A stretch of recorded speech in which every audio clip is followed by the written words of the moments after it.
Hi, everyone. Welcome to episode 3 of Grow Yourself Up. Today, we're going to be talking a little bit about our windows of tolerance and how we repattern our nervous systems and about joy. So we're having a little bit of a break in the theme around needs, and we'll return to that next week. I think this is also a really important need, but it's kind of a more active cultivation of what you want to bring into your life. So let's get started. I wanted to talk today about joy, cultivating joy. I think I first read those words in one of Brené Brown's books. And I think it's a central part of our own recovery and reclaiming of our kind of birthright to joy, because healing and growing ourselves up is not just kind of working through the pain or the trauma or the wounding we've lived through and trying to reduce our stress points in everyday life. It's also about adding things that nourish us, that make our souls sing. Maybe it's creativity. Maybe it's, actually, I think creativity is for all of us because we are all magical creative beings. But the things that really light you up, it's so important to seek those out and bring those in. And it can also kind of be complex in the way we relate to it.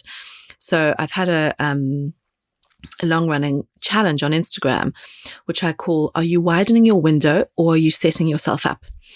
Now, in nervous system science, we know that when we are repatterning our nervous system and strengthening or laying down and strengthening new neural pathways, we need to do that little and often. So we practice and we practice and we practice, and we don't see huge shifts. It's not like one day we decide, oh, we're going to cultivate joy, or we're going to respond in a new way to this, or we are going to learn to be to neuroset more safety in a situation, and then the next day everything's changed. I wish it were that easy. It would be wonderful, but it's not. And we're working to repattern years and years and years and years of conditioning. So the way we do this is we do this gently, with gentle shifts, and we practice new things. We practice things that feel manageable, because the reason we do that is because otherwise we can re-traumatize ourselves. We can set ourselves back. We can blow ourselves out of our window of tolerance and get really, really dysregulated. And then often there may be a period of being in dissociation for a long period of time, or a couple of days, or feeling, that we might have some sort of breakdown because that experience that we set ourselves up for was so stressful. So I just wanted to share about a recent experience I had of taking my girls to the beach. I am really actively looking for ways to cultivate joy in our family, to create a family culture where we have rituals that our kids will remember, where we do things that are fun together, where we play games together. I find that kind of hard because obviously I have a fantasy about how things will be, and one's children never fit one's idea of one's fantasy. I decided on this one particular day to take them to the beach because it felt really joyful. They love the sand. I love the sea. It's a place we can all be well regulated, and they can enjoy what they like doing, and I can enjoy what I like doing. And I like walking in the sea, walking on the sand, being in contact with nature, letting all that wind and salty air wash over me. So we did this, and there was a lot of traffic. So instead of taking an hour and 20 minutes to drive, it took 2 hours. We didn't leave as early as I hoped because transitions are kind of tricky sometimes. Actually, I find transition quite hard, but so that happened. And then when we were at the beach, my kids liked it, but there was various challenges that presented for them. And that took a lot of emotional work from me to regulate, to soothe, to calm, to help them see how we could enjoy it, to help them learn things that would be useful at the beach, to help them tolerate things that feel difficult for them. But all in all, it was a lot of emotional work for me. And then I had to drive back. And that was also a really, really long drive. There was a lot of traffic. Driving is not my favorite thing. And so I really noticed how that was actually too much for my nervous system. It hasn't kind of set me back, although maybe a little bit actually, but it was an experiment. I feel proud of myself that I did it. And I reflect and I felt that was too much. That would be an example for me of pushing myself too much out of my window of tolerance and setting myself up in a way to fail. And the reason I don't want to fail in these cases is because of kind of the impact then on me. So my story is going to be different to your story. We're all kind of brave in different ways. We all struggle with different things. And for some of you, this might sound like a real non-event. Some of you may resonate with this. The point is that it's deepening into your own story and understand your own patterns, the way you may set yourself up. Do you decide you need to be a fun mom and that you have to go and do all these kind of complicated outings that are far away, or that they need exposure to various things because of certain reasons you have, or that you feel like you need to approximate a perfect mom by doing various outings, or perfect dad, or just a perfect person? Ponder all of that, because most of all, what our kids want is us. They want us well regulated. They want us at our best.